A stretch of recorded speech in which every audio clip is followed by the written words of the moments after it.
سلام زخبركم تخاتاتلت لب ولد زانتا نغستي قنياتكم سلام زعسلو نيرو خون داتا تسفخو نابنايلو مزغزل كفال كبلكم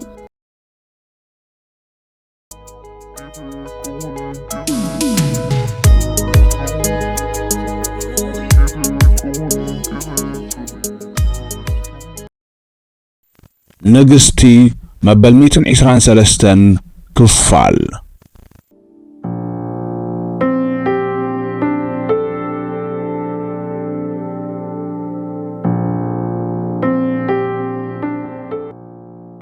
ቅድመ ገለ እዋን ተዓዘብቲ ብሞየን ከዋዳድርወን ፈቲኖም ነይሮም እዮም ኬትላንድ ቅድመ አማያ ህቡብነት አጥሪያን ብዙሕ ተዓዘብቲ ነይሮማን ብዘይብኡ ሓድሕድ ዘየራኽብ ተውህቦን ስታይልን እዩ ዘለወን ስለዚ ኣብቲ ዘካየድዎ ውድድር ንመን ብልጽቲ ክብሉ ይኽእሉ ዘጠራጥር ኣይኮነን ኬትላንድ ናብ ኣማ ጥሚታ ተዛረበት ናይ ከምዚ ዓይነት ምጥቕኻብ ብዙሕ ልምዲ ዘለኪ ትመስልን ጽቡቕ ኣለኺ ልምዲ የብለይን ብዘይብኡ ከምዚታት ብዙሕ ዝብርሃኒ ይኮንኩን ቀሲል ክኽትለምዲ እኺ ኬትላንድ ተዛረበትን ቀጺላ ብሓውሲ ሕሹኽታ ምስ ነብሳ ተዛረበትን ዋላ ዳ ክትፈቱ እኺ ኣይበልኪ ግን ከኣ ምስ ግዜ ኣወንታዊ ጽልዋ ከም ዝሓድረክ ርግጸኛ ኮላይዶስኮፕ እቶም ጸሎት ዝበሃሉ ሰባት ዓዲማ ኣብ ሓደ ቦታ ናይ ምእካቦም ዓቕሚ ኣለዋ እዩ ኬትላንድ ብውሽጣ ድሕሪ ምዝራባ ንኣማ ሓተተታ መን እዩ ከም ማናጀር ከተመዲብልክ ዘሎ ክሳብ ሕጂ መን ምዃኑ ኣይፈለጥኩን ኣለኹ እንተዘይተጋግየ ጽባሕ ንሓንቲ ናይ ሰዓት ትካል መዋዕውዕና ክትገብሪ ንጥልያን ክትከዲ እኺ ተወሳኺ ከም ሰማዕኹ ኣብኡ ምስ ከድኪ ነቲ ስራሕ ንምውሓሱ ምስ ናይ ስታርኪንግ ሞዴል ክትዋዳደራ ኢኽን ነቲ ስራሕ ካብ ክልቴኽን ሓዲኽን እዮም ክህቡኽን ኬትላንድ ተዛረበትን ቀጸለትን ቅድሚ ሕጂ ብስታርኪንግ ኣብ ብላክሊስት ኣቲኽ ከም ዝነበርክ ፈልጥ ስለዚ ሕጂ ዝያዳ ጥንቃቕ ክሓተክ ምኽንያቱ ኣብ መጻኢ እተን ቀንዲ መተሃላለኽትኺ ካብ ስታርኪንግ እዮም ክኾና ኣማ ንዘረባ ኬትላንድ ትሰምዖ ከም ዘላ ንምርግጋጽ ርእሳ ነቕነቐት ኣብ ስራሕና እትህልኽ ዘይተረርፍ እዩ እቲ ዝገርም ግን ካብ ዝከረኒ ሞዴላት ስታርኪንግ ተዓዊተናልና ዘይፈልጣ ብምዃነኒ ነዚ ክብር ከም ዘለዎ ክትቅጽል ኢኻ ተስፋ ገብር ከምኡ ክብል ከለኹ ግን እቲ ዝዓበ ኣብ ብቕዓት ናይ ማናጀርክ ከም ዝምርኮስ ኣይጠፍኣንን ኬትላንድ ዘረባ ወደት እናዓቤት ኣብ ትኸደሉ ግብረ መልሲ ናይቶም ኣብ መገዳት ጽንሕዋ መመሊሱ ኣስካሕካሕ ከም ዝኸውን ንኣማ ኣይጠፍኣን እዩ እንተኾነ ግን ንምኽሪ ኬትላንድ ክንዮ ርእሳ ምንቕናቕ እንታይላ ከም ትምልሰላ ኣይፈለጠትን ምኽንያቱ ክሳብ ንጥልያን ትኸይድ ማናጀራ መን ምዃኑ ትፈልጦ የብላን ክሳብ ሉዊስ ሃንደበት ናብ መድረኽ መጺ ኤሪክ ክሕወሶም ምዃኑ ዝሕብር ዕላልን ቀጸሎ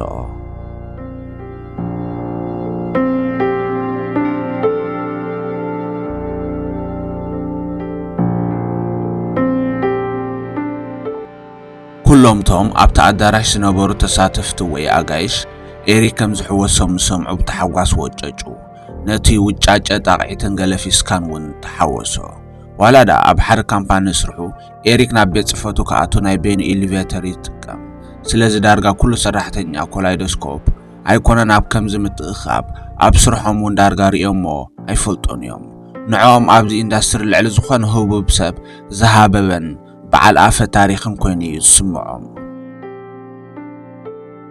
ኬትላንድ ንስምዒት ኣማ ንኽተንብቦ ቁልሕ በለታ እቶም ኣብ ከባቢኣ ዝነበሩ ሰባት ኩሎም ብተሓጓስ ስምዒቶም እናገለጹ ትሪኦም ዘላ ንኣማ ግን እቲ ዜና ኮነ ኤሪክ ዝኾነ ጽልዋ ዝሕደሩሉ ኣይመስሉን ዝኾነ ናይ ስምዒት ምቅያር ኣይረኣየትላን ኬትላንድ ንኣማ ምጥማት ኣቋሪጻ ሓተተታ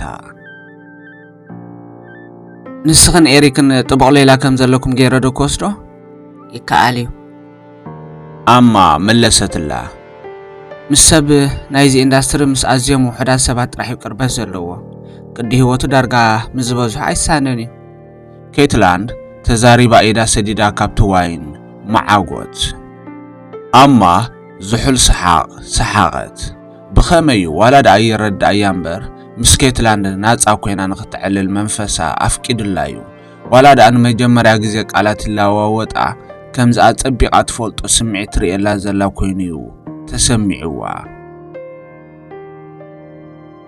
ሃንደበት እተሃዲእ ዝነበረ ዋጭዋጭታ ድሕሪ 10 ደቂቕ ተልዓለ። ኣማ ናብታ ዓይንቲ ኩሎም ጥሙቶ ዝነበረ ኣንፈት ጠመተት። ኤሪክ ብሰባት ተኸቢቡ እውን ራእየቶ። እታ ንጉሆ ካብ ገዛ እናወፀ ለቢስዋ ዝነበረ ምስ ነብሱ ዝለገበት ባድላዩ ገይሩ ነይሩ። ከምዚ ጥራሕ ነብሱ ትርእዮ ዘላ ኮይኑ ተሰማዕ። ሕፍረት እናተሰማዓ እውን ካብ ላዕሊ ክሳብ ታሕቲ ነቲ ዱልዱል ኣካላቱ ብኣድናቆት ጠመተቶ። ኤሪክ ብመንጎቶም ሓውሲ ዓጂቦሞ ዝነበሩ ሰባት እናሰጎመ ንኣማ ንምርኣይ ኣዒንቱ ኣኹለለን። ነቲ ብሕፍረት ሓውሲ ቀይሑ ዝነበረ ገጻ ምስ ረኣዮ እናጎየየ ከይዱ ኩሓቕፋ ኣይጸልአን። እቲ ሓያል ሞያዊ ስነ ምግባሩ ግን ብነቀይ ነቀይ ንስምዒቱ ኣብ ትሕቲ ቁፅፅሮ እእተዎ። ኤሪክ ነቲ ኣብ ኢዳ ዝነበረ ኣልኮላዊ መስተ ምስ ረኣዮ ሸፋሽፍቲ ኣዒንቱ ሰብስቦም ብዙሕ ንኸይትሰትዩ ብምልክት ዘጠንቅቓ ነይሩ። ኣማ ንመጠንቀቕትኡ ተረዲኣ ክምሲላ ንእሽቶ ብእወታን ርእሳ ነቕነቐቶ። ናብዚ ንዐ ኣማ። ሃንደበት ሉዊስ ኣብ ጎኒ ኤሪክ ኮይኑ ተዳሃየ። ኣማ ንዋይን ብርጭቆ ኣልዒላ ሰጎመትን ኣብ ጎኒ ሉዊስ ደው ኢላ ንኤሪክ ጠመተቶን። ንኤሪክ ችርስ በልዮ። ፀገም የለን፣ ምናልባት ብወገን ዓምና ዝኾነ ፀገም እንተዝየለ ማለት እየ። ናብ ኤሪክ እናጠመተት ተዛረበት። ኤሪክ ብዘይ ዝኾነ መልሲ ካብታ ኣብ ጥቑ ዝነበረት ወይተር ነዊሕ ብርጭቆ ዋይን አልዒሉ ቀስ ገይሩ ንብርጭቆ ኣብ ብርጭቆኡ ገጨዎ። ክልቲኦም እውን ብርጭቆኦም ናብ ጎሮሮኦም አንቃዕረርዎ። በቲ ብጎሮሮኦም ዝወርድ ዝነበረ ዋይን መልእኽቲ ዝሳደዱ ዝነበሩ እዮም ዝመስሉ። ኬትላንድ ነቲ ምንቅስቃሳቶም ምስ ረኣያቶ ብውሽጣ ሰሓቐት። ብውሽጣ እውን ገሚታቶ ዘይትፈልጥ ጥርጣረ ከምዕብል ጀመረ። ንተግባር ኣማን ኤሪክን ኣተኪሩ ዝረኣየ ሰብ ጥርጣረ ክሕድር ኣይክእልን ኢልካ ክትግምቶ ኣይከኣልን እዩ። ሉዊስ ብግድኡ እውን ጥርጣረ ሓደሮ። ዓሞም ናብ ከምዚ ምትእኻብ ንመጀመርያ ግዜ ዝመጽእ ዘሎ ኣብ ርእሲኡ ብተበግሱ ኣፈሪምዋን ማናጀራ ክኸውን ብምውሳኑን ነገራት መመስመሮም ክሕዙ ዝጀመሩ ኮይኑ ተሰምዖ። ኤሪክ በቲ ምስ ኣማ ዘርኣዮ ምንቅስቃሳት ዝኾነ ሕፍረት ኣይተሰምዖን። እቶም ኣብ ከባቢኦም ዝነበሩ ንምንቅስቃሳቱ ብደቂቕ ይዕዘብዎ ከም ዘለዉ ፈልጥ እዩ። ግን ጉዳዩ ይኮነን። በንጻሩ ሰብ ከም ዘለዋን ብቐሊሉ ንኸይደፍርዋን መልእኽቲ ክሕልፍ ይደልዩ።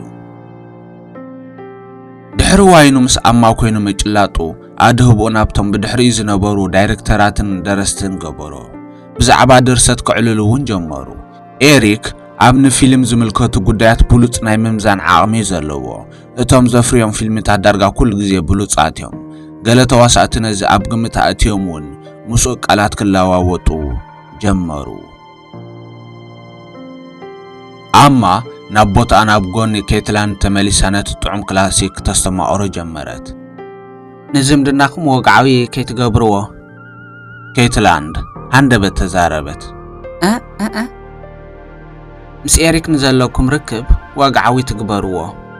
ኬትላንድ ብዕትበት ናብ ኣማ እናጠመተት ተዛረበትን ቀጸለትን። እንተዘይኮይኑ ነዚ ዘለኪ ውልቃዊ ናጽነት ክርእኺ ክትስእኒ ኢኺ። ጋዜጠኛታት ልዕሊ እቲ ሕጂ ኣቓልቦ ዝህብኽ ዘለዉ ብዝተዓጻጸፈ ከቕልቡልክዮም። ነታ ዝደቐቐት ሕማቕ ክንክረኽቡ ኩሉ ኣሎ ዝበሃል ሜላታት ክጥቀሙ እዮም።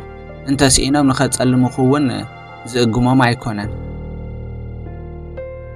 ኣማ ብቓላት ኣፈዘዘትን ትብሎ ጠፍኣን። ሓደ ሓቀኛ ዛንታ ክዕልለኪ እየ። ኬትላንድ ዘረባኣ ንምቕጻል ኮፍ ኣባህላኣ ኣመዓራሬት። ቅድሚ 10 ዓመት እዩ ሓንቲ ሞዴል ካብ ትሕቲ እቶት ዝነበሮም ስድራ ቤት ንሓደ ህቡብ ዳይሬክተር ተፍቅሮ። ፍቕሪ ሰሊጥዋ እውን ንፍቕሮም ክሳብ ከምኡ ህብብቲ ትኸውን ብሱቱር ሓዝዎ። ድሕሪ ሓሳብ ልቦም ምስማሩ ንፍቕሮም ወግዓዊ ክገብርዎን ክምርዓውን ወሰኑ። ኣይጸንሓን ሚድያታት ብተደጋጋሚ እቲ ዳይሬክተር ንዓኣ ከም ዘይበቅዕ ገይረን ብዝተፈላለየ መኣዝን ክጭፍጭፍኦ ጀሚረን። ዳይሬክተር ነቲ ጸቕጢ ክጸሮ ኣይከኣለን። ንጋዜጠኛታት ኢዱ ሂቡ ንሞይኡ ነታ ሞዴልን ክሒድዎም። እታ ሞዴል ዕድል ኣይገበረትን። ኣብ ምፍላዮም ደቂ ሒዝያ ነይራ። እቲ ጉዳይ ነቲ ዳይሬክተር ብምውራድ ዝዛዘም ዝመስል ነይሩ።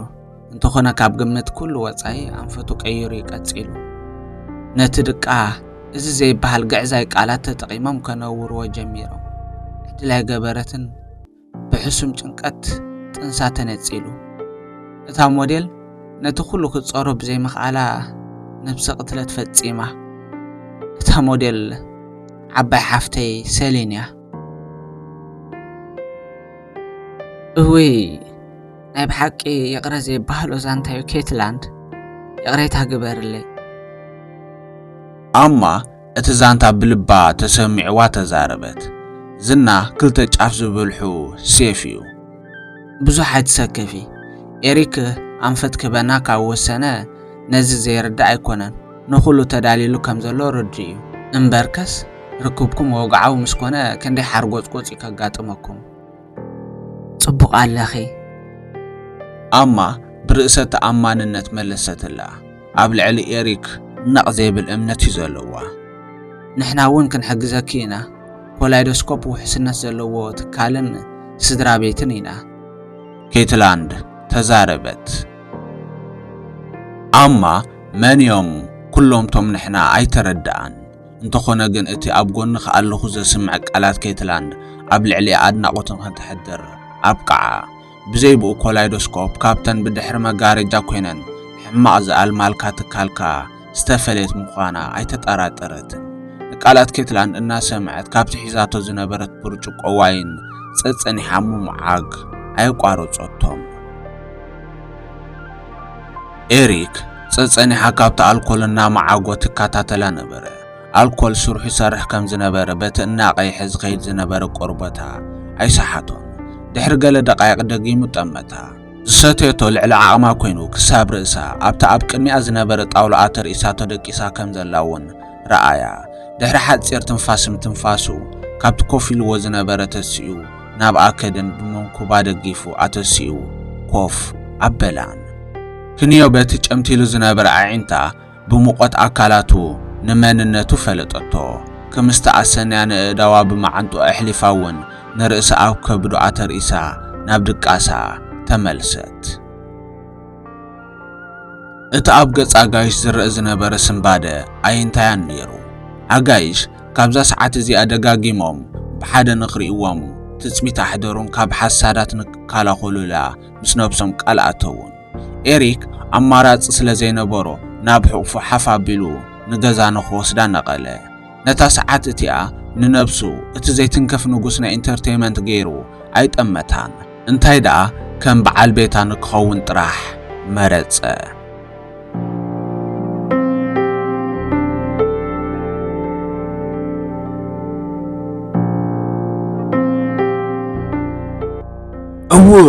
لو ما عنتين مجمرا غزي عمنا كمز خمانا سمخانو راغاغيصه سمع عنده لويس كونيل كاديخا نخلتي امنا بتصمل عديم كيوم اتا هندبت نقرا مقدي حدا نقر مبر زكيره اتي امنا ال ام نقداو مواعو زلو غوبا زي بعل حقو نص بعلي حقي كلهم ابتا ادارش زنبورو نحطو املس نخرخ بلونا بدحري تماليسوم فصاميتات كذكرو فتنو دارغا كلهم اما ابقى لمحتتنا ز ابز اندستريز حيله سب كم استمرعوتنا تزاربت ذكروا ابت غزي كم زتلاقت زنبرت كويني تسمعوهم اب حج بصيحن بتزراي وغن كم حق غيروم دمدمو ولدا اما دمدم تابصحنبر نبقعتان صعران كحدو فقادنياتا تاينبرون زغاطو مشغرات يغاطموا إريكا كندا اوصي كحغزا كونه ككالا خللا ايرايون بعليات غطمو نيرا سلازي نبلص الى كمزي قربوتو لعلز چبطي ايدليومنيو اموداتو كند زفلطو يفلطو كند زغمتو يغمتون إريكن امان زمصولوم صعبين اينبروم ناي مستر زي مملاق زفرمو ووعل ايرسعوون يوم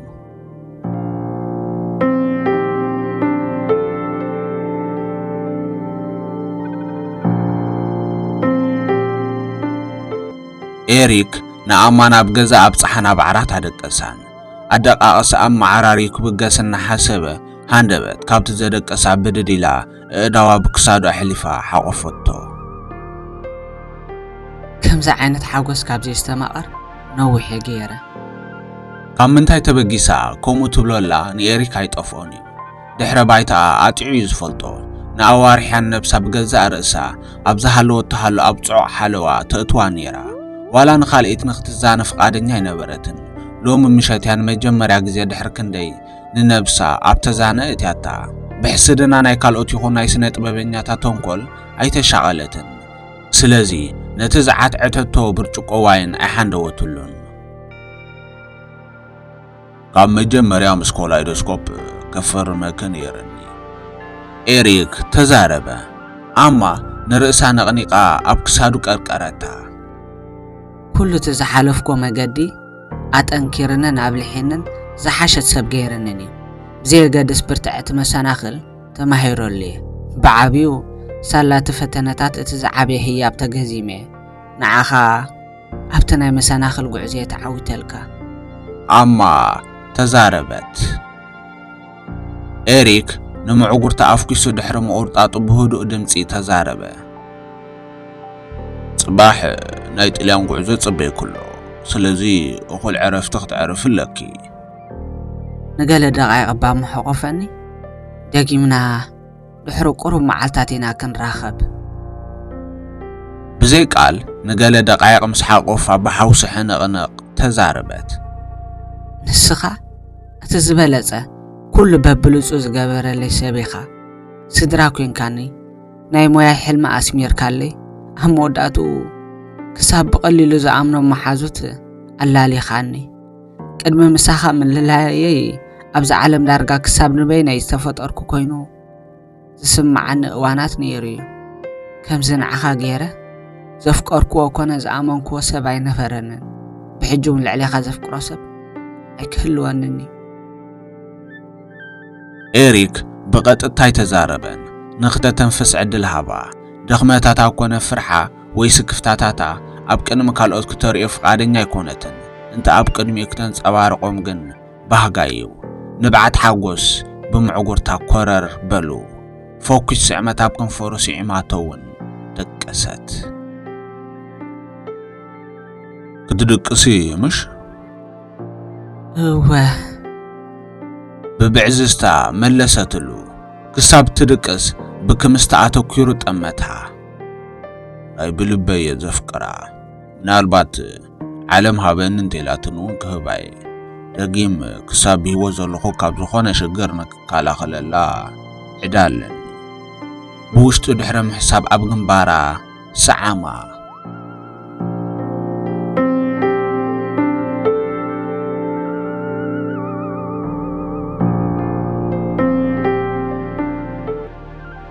ንጽባሐይቲ ንግሆ ሊዛን ኣማኖም ምዕርፎ ነፈርቲ በጽሓ ኣብ መጸበይ ኣዳራሽ ሰዓተን ከኣኽለለን እናተጸበያ ገለ ጋዜጠኛታት ቀረብዎን እዞም ጋዜጠኛታት ዘይከም ቀደሞም ህድኣት እዮም ነይሮም እዚ ለውጢ ብሰንኪ ናይ ማርጎ ፍጻሜን ምስጋናን ክፍሊ ህዝባዊ ርክባት ኮላይዶስኮፕን እዩ ድሕሪ ጋዜጠኛታት ምኻዶም ኣማ ኮፍ በለት እቲ ብውሽጣ ብቓልሲ ቀቢራቶ ጸንሐት ቃንዛኣ ድሕሪ ኮፍ ምባላ ኣብ ገጻ ተራእየ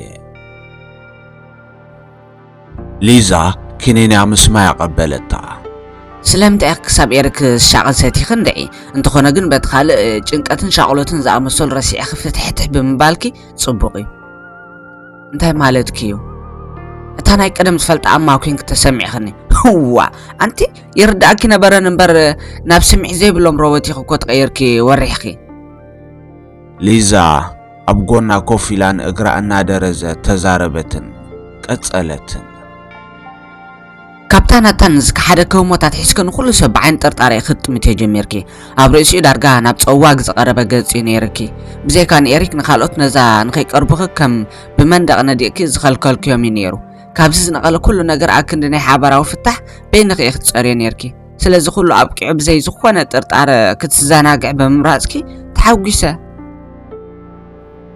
ከም ሓቂ ኣማ ንባዕላ ካብታ ዝቕነይት ኣማ ነዛ ሎሚ ዘላ ኣማ ፈትያታላ بعبي كولايدوسكوب أبغونا بمهلاهم نزحدي شرق ستأمن تجدلوا. بس معنا جريب زخنا مقنعات تراخيبكم ليهم. لويس كم زبالن تخون عبتنا يتصبحنا إكس كاليبر كي على محتاج كتبينايو كم زعبت الأنجيل مدب زغني ميزمثل. أما قرب تعرفت نرأس أمام كبلي زاك تطرسون هندبت ዋጭዋጭታ ክስምዓን ሓደ ኮነ። ሊዛ እንታይ ከም ዘጋጠመን ምርኣይ ካብቲ ዝነበሮ ተተስአት። እዊ ናይ ስታርኪንግ ሞዴል ጂሰል ስቶን እያ። ነዚ ሰምዐት ኣማ ሃንደበታ ዓይንታ ቋሕ በለን ትኺላ ኮፍ በለት። ንጂሰል ናብቲ ናይ ቪአይፒ መጸበይ ክትኣቱ ረኣየታን ንካልኢታት ተጠማመታን። ዘይከምኣ ንጂሰል ቦዲጋርድ፣ ተሓጋጋዚት፣ ማናጀርን ክሳብ 8 ዝኾና ናይ ሜክኣፕ ሞያውያንን ዓጂቦማዮም ዝረኣዩ። ጂሰልን እቶም ንጂሰል ዓጂቦማ ዝነበሩን ኣማ ዘይከምኦም ቤና ከም ዘላ ምስ ኣረጋገጹ ናብ ኣቀረቡ። ቅድሚ ሕጂ ትካሎም ንኣማ ኣብ ብላክሊስት ኣትዮማ ብምንባሮም ዋላ ደኣ ምስ ኮላይዶስኮፕ ትፈርም ከም ስጋኣታ ይረኣይዋን። ኣማ ስለምንታይ ኣብዚ ኣለኺ ተረዳእንን? እቲ ናይ ኤክስካሊበር ኪው መዋዕውዑ እኮ ኣነ ከም ዝዕወተሉ ርጉፅ እዩ። ጂሰል ብምሉእ ርእሰ ተኣማንነት ተዛረበት። ኣቀዲምኪ 100 ክትኮኒ የብልክን እምበርከስ ገና ኣብቲ ቦታ ኮነ ፍርዲ በጻሕናን ኣለና። ኣማ በኣገባብ መለሰት። እናተዛረበት ንቃላት ኬትላንድ ዘከረቶ ሞዴላት ኮላይዶስኮፕ ብሞዴላት ስታርኪንግ ተሳዒረን ኣይፈልጣንን። ሕጂ እውን እቲ ክብሪ ኣብኣ በፂሑ ክስበር ድላይ ኣይኮነን። ብዘይብኡ ኣብ ብላክሊስት ኣትዮማ ብምንባሮም ኣብ ልዕሊኦም ዘይበልፅ ጽልኢ ዘለዋ። መሳኒቲ ጂሰል ንኣማን ምውራድ ነቲ ኣብ ጥቓ ዝነበረ ኮፍ መበሊታት ጠምጠም ንኽብልዎ ተበገሱ። እንተኾነ ዘይተጸበይዎም ቦዲጋርድ በዚ መጺኦም ከይብልዎም ብድሕሪ ኣማ ደው በሉ። ዋላ ደኣ ድኒና ካብ ምኻድ ምድላይ ቤና ትርአ ንኸምዚታ ድሉታ ኣይኮነትን ማለት ግን ኣይኮነን። ጂሰልን ተሓጋጋዚታ ኣሊስን ንሓድሕደን ተጠማሚተን ስነን ንኺሰን ድሕሪት ድሕር በላ።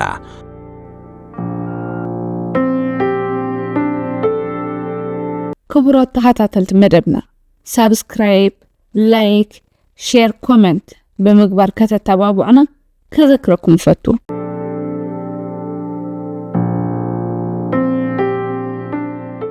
ክቡራት ተኸታተልቲ ስለምክታልኩም ኣዝየ እንዳመስገንኩ ኣብ ዝቕፅል ክፋል ይራኸበና። ሰላም ወሰናይ።